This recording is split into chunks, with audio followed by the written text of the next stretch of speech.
Alrighty. The TWAB is out. It took a little bit, it was a little bit late, but overall, it's a pretty big chunker, most of the information pertaining to the raid, so without further ado, let's just get into it. Starting off, we actually have a time and date for the race as far as exact time. Saturday, March 5th, 10 a.m. Pacific is when the raid will start, and Sunday, March 6th at 10 a.m. Pacific is when the race will end. So that's your 24-hour window. Changes to the contest mode modifier, you will always be put 20 levels below the encounter's power level, so doesn't matter. Also, relic power will be coming in with you, however it will only be good up until that 1530 power cap. So if you're 1530, you're good for raid. Some weapons we got that are being disabled simply for just being too good. We've got the Ikelos SMG, the Imperial Needle Legendary Bow, the Grand Overture Machine Gun, and Wardcliff Coil. I'd reckon Wardcliff Coil has something to do with them buffing the boss damage, so that's a no-go. As far as armor and mods, Wormgod Caress is a no-no, Peregrine Greaves is a no-no, and Suppressing Glaive will also not be going in.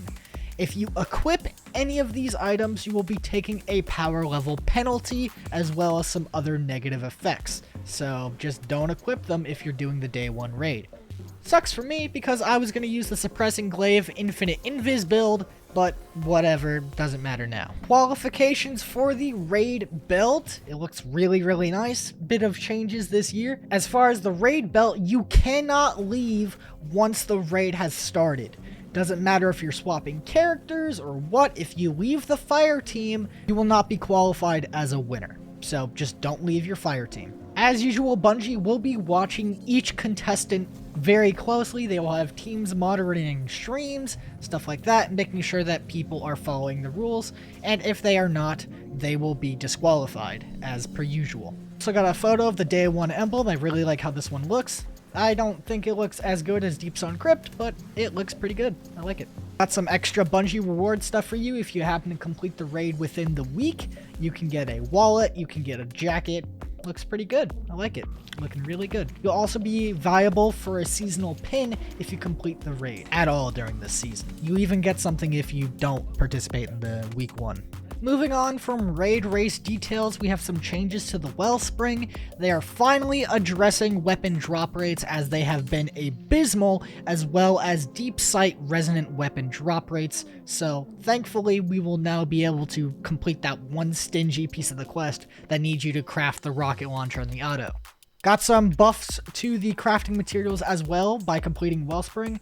You have a higher chance of getting Ascendant alloys now on master completions, depending on both just completions in general and the score you get. So there you go. Got some gambit tuning as a consequence of their actions. They've effectively given ammo to you every time you clear a section, and turns out people are abusing that with Gowlhorn.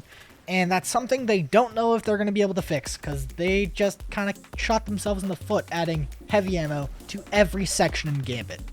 I'm still a little salty, it's really stupid, but eventually they will have a change for that. Got some Prime Gaming rewards as well if you want to take a look. It's mostly Hardlight. If you like Hardlight, you'll like the Prime rewards this time around. Steam Deck is not going to be supported by Destiny 2. You will not be able to play Destiny 2 on your Steam Deck. Literally killed the only reason why I would want to buy the thing. Apparently it's just really hard to optimize for, and apparently the anti-cheat will just consider it a threat for some reason. So they don't have any additional details at this current moment, but they are working on a fix potentially in the near future. I don't know, you Steam Deck users, when you do get one, you're not going to be able to play Destiny. Sorry. Got some bug fixes for you. I'll leave those on screen for a little bit. Just pause if you want to read all of them. And that's the TWAB for this week. I'll make sure to leave it down in the description for you if you want to read all the fine print. I'm just fine. Pretty much went over all the major details. And that's it. A lot of details on the raid. Good bug fixes, some changes. I like the things that they changed about Contest, being able to have your relic power affect it a little bit, just to give you a little boost if you're not quite there. I like that quite a bit. Anyways though, that's the TWAB. Thank you all so much for watching. Please make sure to leave a like and or dislike if you feel so inclined to do so, and make sure to hit that subscribe button if you want to keep up to date with the stuff that I post. I'm basically posting every single day. and if not, I try to post every single week. Anyways though, that's all from me. Thank you all so much for watching, and I hope you all have a wonderful rest of your day.